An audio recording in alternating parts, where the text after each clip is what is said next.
இன்னைக்கு நம்ம 10வது எபிசோட்ல போறோம். நேத்து என்ன பார்த்தோம்? நம்ம கக்காசி மயக்கம் அடிச்சு விழுந்தாப்புல. அதோட இந்த எபிசோட் வந்து பார்த்தீங்கன்னா, ஸ்டார்ட் ஆவுது. இந்த எபிசோட்ல நம்ம கக்காசிய படுக்க வச்சிருக்காங்க நம்ம பெருசு வீட்ல.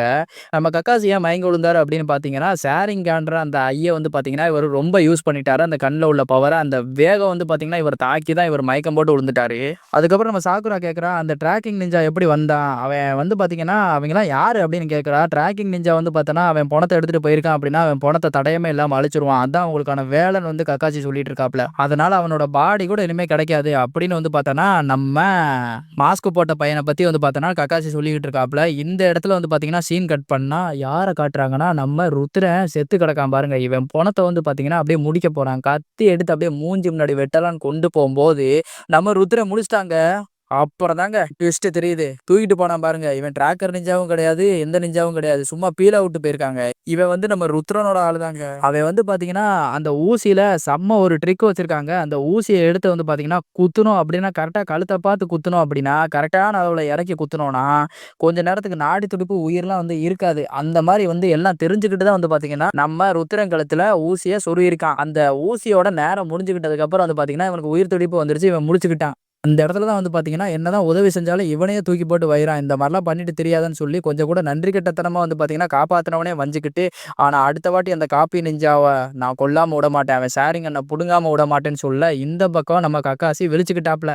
அப்பதான் தூங்கி எந்திச்சு இவரோட மைண்டுக்கு ஒண்ணு வருது. இந்த இடத்துல தான் யோசிச்சு பார்க்குறாரு தெளிவா மயக்கம் தெளிஞ்சதுக்கு அப்புறமா. ட்ராக்கிங் நிஞ்சானா எந்த ஒரு பாடினாலும் அந்த இடத்துல வச்சு அழிச்சிருவாங்களே! இவன் எதுக்கு அந்த பாடிய தூக்கிட்டு போணும்? இத்தன பேர் சுத்தி இருக்கும்போது அத ஏன் அவன் தூக்கிட்டு போணும்? அப்படின்னு வந்து பார்த்தீங்கன்னா சொல்றாப்ல. அப்புறம் தான் வந்து பார்த்தீங்கன்னா, இந்த ட்விஸ்ட்ட இவங்களுக்கு எடுத்து விடுறாரு. அவன் வந்து பார்த்தீங்கன்னா, நம்ம ருத்ரன கொல்றதுக்காண்டிலாம் வரல. ருத்ரன காப்பாத்துறதுக்காண்டி வந்திருக்கிறான். அவன் சேஃபா நம்மட்டருந்து தூக்கிட்டு போயி, அவன் வந்து பார்த்தோன்னா, அவன சேஃபா லாக் பண்ணி வச்சுட்டான். "நீங்கலாம் செத்தீங்கடா" அப்படின்னு சொல்றான். எல்லாம் அலர்றாங்க. "ஐய்யய்யோ! இதுல இப்படி ஒரு விஷயம் இருக்கா?" அப்படின்ட்டு.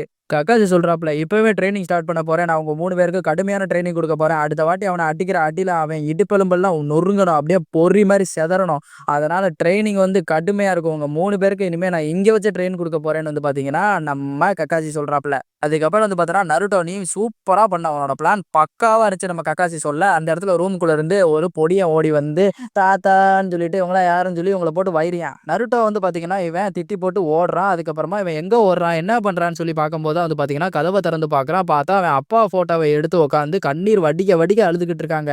இதுக்கு பின்னாடி ஒரு பேக் ஸ்டோரி இருக்கு. நான் சொல்றேன். அதுக்கப்புறம் அப்படியே சீன கட் பண்ணா, நம்ம ட்ரெய்னிங்க்கு வந்துட்டாங்க. அந்த இடத்துல தான் இன்னைக்கு சக்கராவ பத்தி வந்து பார்த்தீங்கன்னா, பாடம் எடுக்குறாப்புல நம்ம கக்காசி. "நீ வந்து சக்கராவ நல்லபடியா கரெக்ட்டா பயன்படுத்தணும்னு" சொல்லி நருட்டோட்ட கக்காசி சொல்றாரு. அப்போ வந்து சக்கரன்னா என்னன்னு கேட்குறான் நம்ம ஆளு. அப்பதான் நம்ம சாக்குரா சொல்றா, "உடலையும், மனதையும் ஒருநிலைப்படுத்தி ஒரே இடத்துல கட்டுப்படுத்தி கொண்டு வரதுக்கு பேரு தான் சக்ரா" அப்படின்னு சொல்றா. அதுக்கு நருட்டோ என்ன சொல்றான்னா, "இப்ப நான் என்னதான் பண்ணணும்?" அப்படின்னு கேட்குறான். அப்பதான் கக்காசி சொல்றாப்புல, "நீங்க எல்லாருமே சக்கராஸ தான் பயன்படுத்தி தான் சண்டை போட்டுக்கிட்டு இருக்கீங்க. ஆனா அத எப்படி சரியான நேரத்துல சரியா பயன்படுத்தணும்னு உங்க யாருக்குமே தெரியலன்னு" சொல்றாப்புல. அதுக்கு ஒரு நல்ல எக்ஸாம்பிள் சொல்லணும் அப்படின்னா, நீங்கலாம் மரம் ஏறுறீங்களா? மரத்துல ஏறுறதெல்லாம் பெருசு கிடையாது. மரத்துல வந்து பார்த்தோன்னா, கையே வைக்காம காலால ஏற முடியும், தலைகீழாவும் ஏற முடியும்னு சொல்லி வந்து பார்த்தோன்னா, அவர் வந்து பார்த்தீங்கன்னா, இப்போ கால் உடைஞ்சிருக்காப்புல.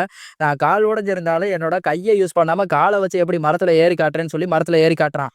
அப்பதான் சொல்றாப்புல, ஒருத்தனோட சக்கராவ கால் வழியா கொண்டு வந்து கட்டுப்படுத்தினா, அப்படி கட்டுப்படுத்தினா தான் மரத்துல மட்டும் இல்ல, பில்டிங்ல கூட நம்ம தலைகீழ நிக்கலாம்னு சொல்லிக் குடுத்துறாரு. எல்லாரும் வந்து பார்த்தீங்கன்னா, மனத ஒருநிலைப்படுத்தி, தான் காலுக்கு இடையில வந்து பார்த்தீங்கன்னா, சக்கராவ அடக்க பார்க்குறாங்க. அப்பதான் 3 கத்திய வீசி எல்லாரும் மரத்துல 3 கோட போடுங்கன்னு சொல்றாங்க. 3 கோட போடுறாங்க. அப்படியே காலால வந்து பார்த்தீங்கன்னா, மனச ஒருநிலைப்படுத்தி நம்ம ஏறலாம் அப்படின்னு ட்ரை பண்றாங்க.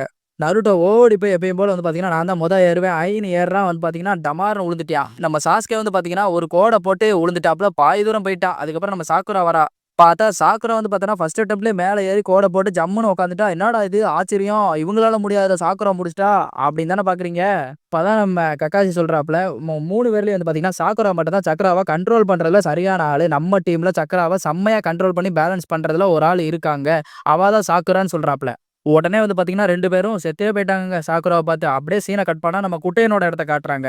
நம்ம குட்டைய வந்து பார்த்தீங்கன்னா, நம்ம பெட்ல கிடக்குற நம்ம ருத்ரன பார்த்து, "நீலாம் வேஸ்ட் தெண்ட கருமாந்திர தெண்ட சோறு திங்கிறவனே போலேன்னு" சொல்லிட்டு வந்து பார்த்தீங்கன்னா, அவன தொடுறதுக்காக அவன் சங்க புடிச்சு நெருக்கிறதுக்காக பக்கத்துல வராங்க. அந்த இடத்துல நம்ம மாஸ்க் போட்டவன் கைய புடிச்சுட்டான். அவன் பக்கத்துல இருக்கான் பாருங்க அடியாளு. அந்த 2 அடியாளும் வந்து பார்த்தீங்கன்னா, "ஏய் நீ யார்றா பூட்டியா? நீ எங்க கைய புடிக்கான்னு" சொல்லி வந்து பார்த்தோன்னா, அவன் என்ட்ட கை நீட்டி காசு வாங்கியிருக்கான்டா அப்படின்னு சொல்லியிருக்கான்.